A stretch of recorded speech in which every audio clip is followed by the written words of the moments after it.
kata nak takut dengan DAP ni pasal apa?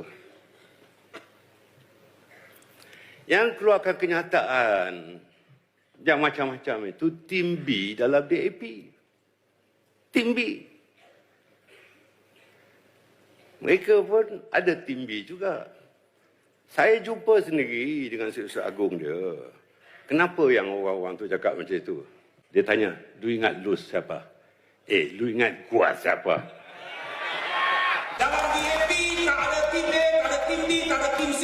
Hanya satu tim, hanya satu pasukan. Tim DAP. Jika itu menyinggung DAP, saya menarik balik apa yang saya sebutkan itu, tetapi tidak langsung jadi maksud kepada saya untuk menggambarkan bahawa terdapat atau wujud dua kamp dalam parti berkenaan. Cuma mungkin terdapat perbezaan pendapat